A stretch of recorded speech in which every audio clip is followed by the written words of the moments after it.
Fala, meus neurodivergentes curiosos, tudo bem com vocês? Eu sou o Leonardo Baroni e sou neurodivergente. E daí, nesse vídeo, a gente vai fazer mais um react e dessa vez a gente vai explicar para vocês uma coisa polêmica. Então, a gente vai explorar sobre a questão dos mitos relacionados à neurodivergência, especificamente do autismo. Ficou curioso? Então venha. Eu não consegui achar aquele vídeo correto que eu queria reagir, mas esse vídeo serve também, porque ela tenta fazer aquele vídeo que eu queria reagir, falava sobre os mitos relacionados ao autismo e causas e essas coisas. Mas esse vídeo aqui é da Mara Gaiato, eu acho que é legal. Essa é uma profissional muito boa que ajuda muitas pessoas e é um canal muito grande porque ela fala sobre a neurodivergência, ela fala sobre autismo.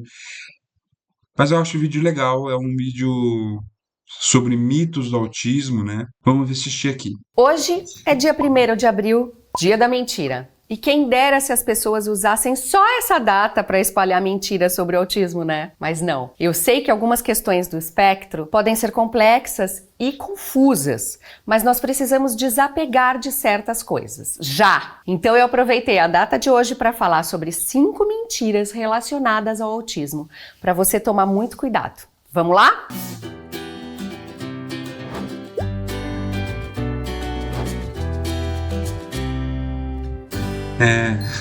Antes de começarmos, eu vou me apresentar rapidinho para quem for novo aqui no canal. Muito prazer! Eu sou Maíra Gaiato, neurocientista, psicóloga e especialista em autismo. Se você, assim como eu, valoriza as informações verdadeiras e cientificamente comprovadas sobre TEA, transtorno do espectro autista, o seu lugar é aqui. Então, já se inscreve no canal aqui e ativa o sininho para não perder nenhum conteúdo.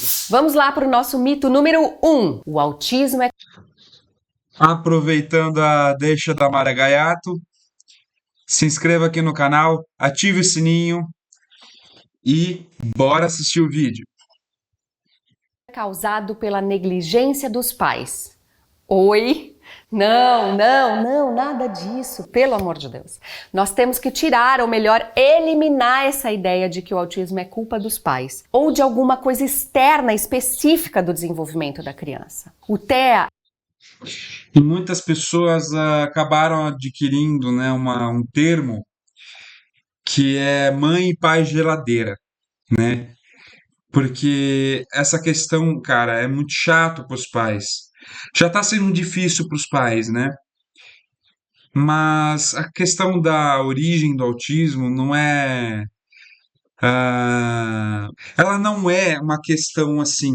Não sei dizer o que que é, não lembro o que que é. Não é uma questão assim externa, né? Que eu quis dizer. Você deu menos afeto para a criança e ela, consequentemente, desenvolveu um autismo. Isso está errado.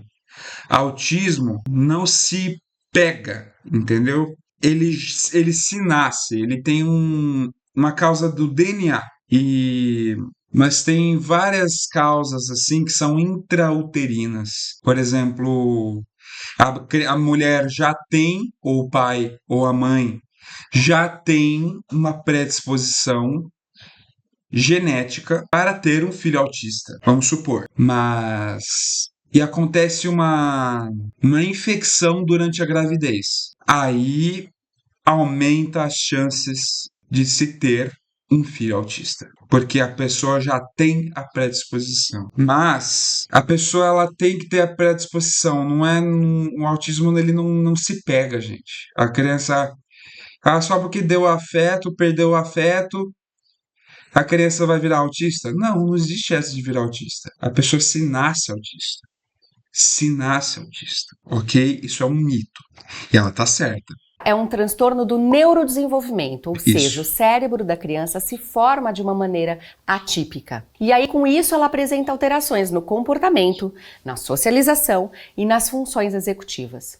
Sendo assim, o autismo não é culpa de ninguém. E outra, se isso fosse verdade, nós não teríamos tantas famílias unidas por um mundo mais inclusivo e lutando pelo desenvolvimento dos seus filhos. A família não causa autismo, mas consegue ajudar a recuperar muito dos atrasos. O TEA é um transtorno de origens genéticas. Nada do que os pais fizerem ou deixarem de fazer vai mudar isso. É claro que uma criança que se desenvolve num ambiente hostil ou que é pouco estimulada vai apresentar atrasos. Assim como se ela estiver num ambiente que os pais sabem promover estímulos que ajudam no desenvolvimento, ela vai evoluir melhor. Mas não tem como ela desenvolver o autismo, entende? Ela já nasce autista. Combinado? Mito número 2. Todo autista tem superdotação ou habilidades acima da média de inteligência. Esse mito está diretamente relacionado aos estereótipos que existem sobre os Isso, tá autistas, certo. que são divulgados pelas obras de ficção. Tenho certeza que você já deve ter visto algum filme ou uma série em que o autista é um gênio, né? A gente sabe que muitos autistas, principalmente os de nível 1 de suporte, não apresentam dificuldades de aprendizado. E aí, as pessoas se confundem e associam esse fato ao hiperfoco, que é característico do TEA. Como o autista fica muito interessado em se aprofundar em um tema específico, as pessoas tendem a achar que ele tem altas habilidades. Mas isso não tem nada a ver com superdotação, e sim com o hiperfoco dos autistas. Essa obsessão que eles têm para saber tudo sobre determinados. Ela tá certa, gente. Uma coisa que eu tenho a acrescentar aqui nesse vídeo é, cara, existe muito estereótipo do autista. Porque o autista não fala, o autista é muito inteligente, o autista tem um hiperfoco, muito focado, é muito superdotado, ela é muito inteligente. Cara, ter autista é autista, tá? Porque tem autista com portador de TEA, né? Caso do meu psiquiatra, ele gosta desse termo. Pessoa pode ter o hiperdotação, mas também pode ter hiperfoco, são coisas completamente diferentes. Por exemplo, o hiperfoco é uma coisa que ela gosta, mas não necessariamente ela tem ah, altas facilidades para isso. Mas é uma coisa que ela gosta muito. Então, a hiperdotação já é outro lado. Ela já é uma altíssima facilidade para aquele assunto. Ou matemática, ou português, alguma relacionada à escola ou relacionada à inteligência, né? Porque eu acredito na teoria das inteligências múltiplas do Howard Gardner, que ninguém é completamente burro e ninguém é completamente inteligente. O autista também não acredito que ele seja burro, né? Que também é outra característica, que na verdade que é outro estereótipo, não falei errado, não é característica, que é outro estereótipo, que autista é burro e que autista é muito inteligente, também é outro estereótipo. Temas. Então, o fato de um autista dominar determinado tema ou área não significa que ele tem inteligência acima da média. Às vezes, são habilidades que ele desenvolveu enquanto ele se dedicava ao seu hiperfoco. Para vocês terem uma noção, os autistas que têm inteligência acima da média são uma minoria, cerca de 2% das pessoas no espectro. Essas habilidades se manifestam em áreas específicas. Esqueci de falar um negócio. A neurodivergência, ela é única para cada pessoa. E ela falou tá certo, porque ela falou e tá certo. Porque, cara, as pessoas elas não entendem, cada neurodivergência é diferente para cada pessoa. E assim como cada autista tem os seus níveis de suporte e tem as suas características únicas. Um autista de nível 3 de suporte, ele pode falar, mas tem muitos que não falam. Mas tem alguns que falam.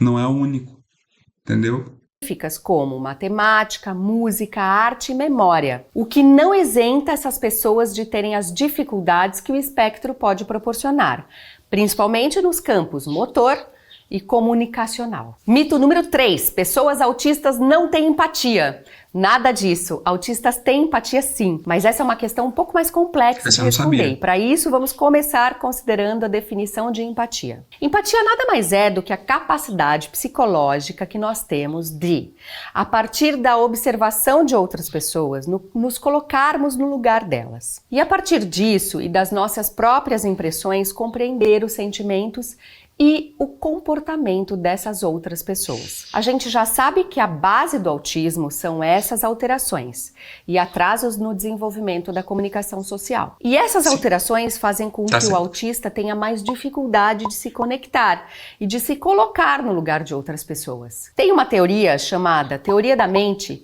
que explica isso. Não é fácil para o autista compreender que existem outras mentes além da dele. Mentes essas que terão pensamentos, ideias, intenções e sentimentos diferentes. Tudo é muito abstrato e eles são mais focados no que é concreto.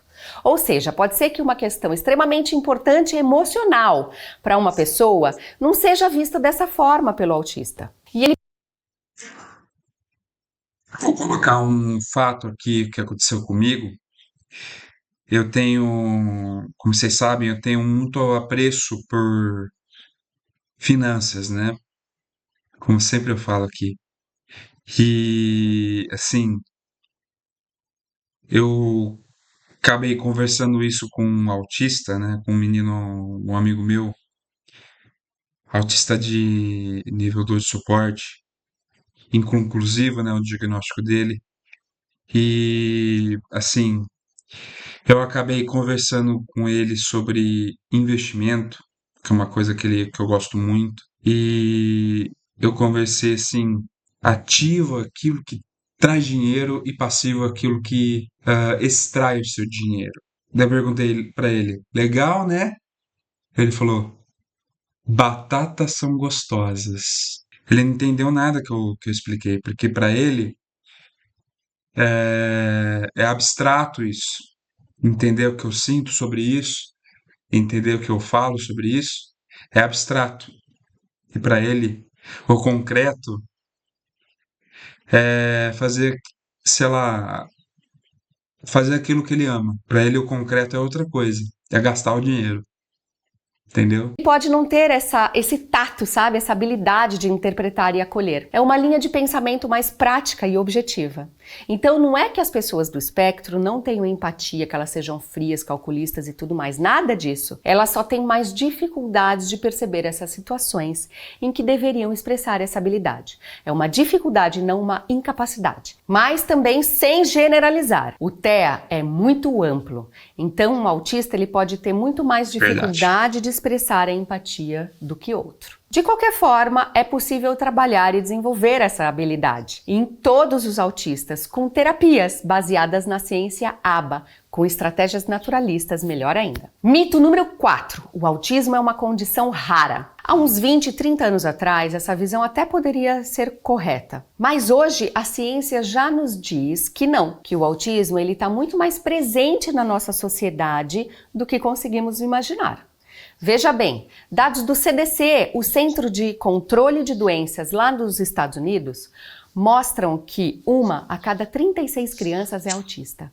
E mesmo que não existam estudos específicos no Brasil, a gente sabe que a realidade aqui e em outros países não foge muito desse parâmetro, dessa régua.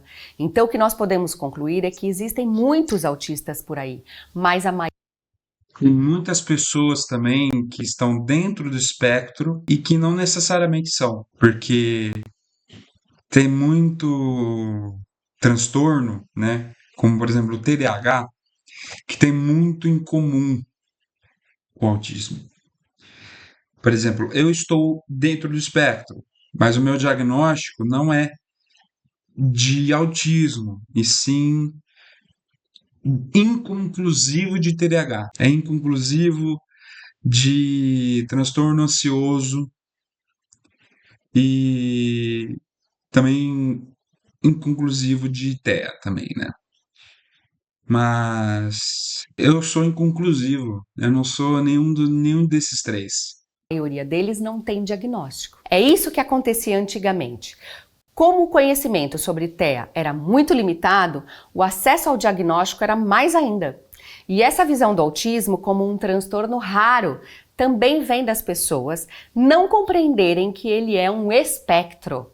Com isso, elas pensam que só existem dois tipos de autistas, aquele nível 1, que seriam os antigos Aspergers, e os nível 3, que antigamente eram chamados de autismo clássico ou severo, que requer muito suporte. A gente precisa entender que dentro do autismo vão existir milhões de jeitos, de manifestações dos sintomas do espectro que variam entre esses extremos. Porque além de cada autista ser único, cada um vai viver em um contexto, vai ter uma estrutura familiar, seus recursos. Então, não, o autismo não é raro. Mito número 5, o autismo é causado por vacinas. Ai, sério? Pessoal, acho que já passamos dessa fase, né? De pensar. É um mito bem recorrente entre as pessoas mais idosas, hein?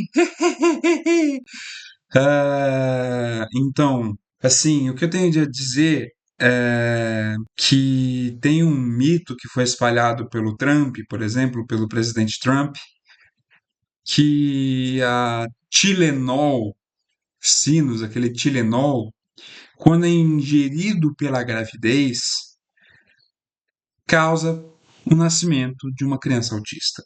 Isso é errado. Isso é errado, gente.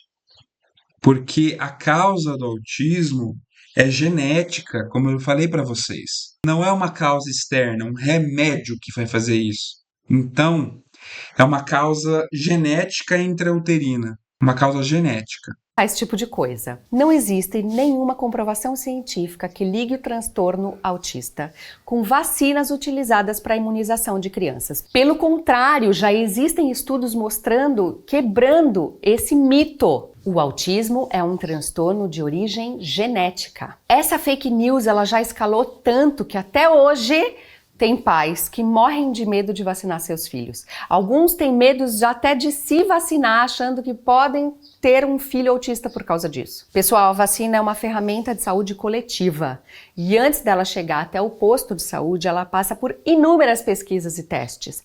Então, não precisa ter medo. A imunização de todos é essencial, não só para nossa proteção individual, mas como coletividade também. E outra, as vacinas salvam vidas e protegem as nossas crianças.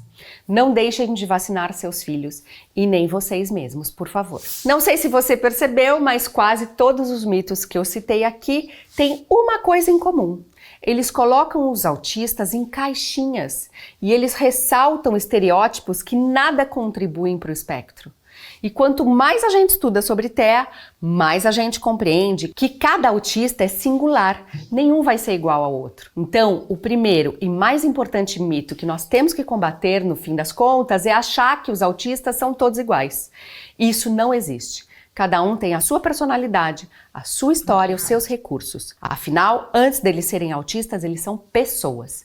Pessoas que precisam de compreensão, de acessibilidade e da garantia dos seus direitos. Então, aproveitando que estamos no dia 1º de abril, o mês do autismo, quero te convidar a aprender cada vez mais sobre esse transtorno comigo.